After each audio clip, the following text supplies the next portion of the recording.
Hello everyone, मैं Ravinder, guest faculty of GP Budaun. तो आज ये अप्लाइड मैकेनिक्स की सेकंड यूनिट को स्टार्ट करने जा रहे हैं, जिसका नाम है बल विश्लेषण। ठीक है, और कुछ बुक्स में इसका नाम चेंज करके दे रखा है बल निकाय तथा संतुलन के सामान्य प्रतिबंध, यानी system of forces and general condition of equilibrium. ठीक है, तो यहाँ सबसे पहले हम स्टार्ट करते हैं। ठीक है, सबसे पहले स्टार्ट करते हैं बल विश्लेषण को। ठीक है, तो बल विश्लेषण यानी फोर्स एनालिसिस होता है, इसको इंग्लिश में बोलते हैं। तो बल विश्लेषण को हम डिफाइन यह करेंगे, किसी पिंड पर लगने वाले कई बलों के परिणामी को ज्ञात करने की विधि को संयोजन यानी कंपोजिशन तथा इसके विपरीत दिए हुए बल को उसके विभिन्न घटकों में तोड़ने की विधि को वियोजन रिजोल्यूशन कहते हैं, तथा बलों की इस संपूर्ण प्रक्रिया को बल विश्लेषण कहते हैं। तो समझ गए, यानी बलों को जोड़ना। ठीक है, किसी पिंड पर बहुत सारे बल लगे हुए हैं, अगर उन सभी बलों को अगर हम जोड़ते हैं तो वो प्रक्रिया हमारे पास बल की क्या कहलाती है, कंपोजिशन, यानी बलों को संयोजन।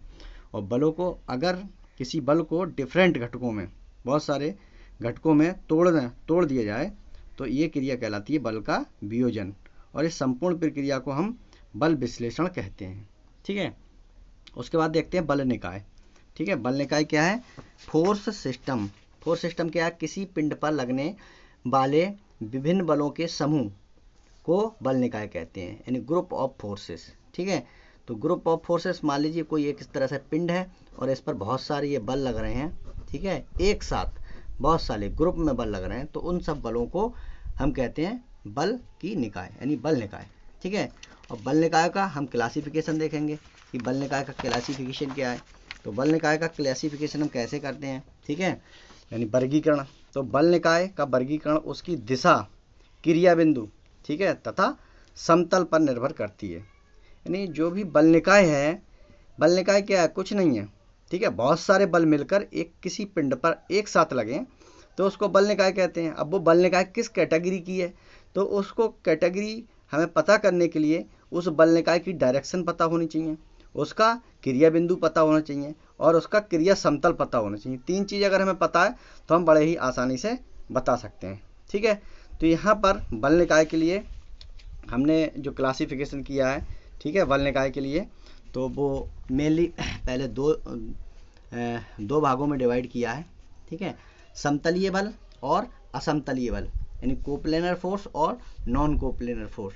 ठीक है, कोप्लेनर फोर्स के लिए हमने समतलीय संगामी बल, समतलीय असंगामी बल, समतलीय समांतर बल में डिवाइड किया है। और असमतलीय बल के लिए यहाँ से एरो से मैंने दिखाया है समतलीय संगामी बल, समतलीय असंगामी बल, ठीक है, समतलीय समांतर बल। तो ये तीन प्रकार के बलों के लिए यहाँ बताया गया है। अब देखिए, इसको अलग अलग हम देखेंगे। ठीक है, अलग अलग देखने के लिए सबसे पहले देख लेते हैं समतलीय बल निकाय।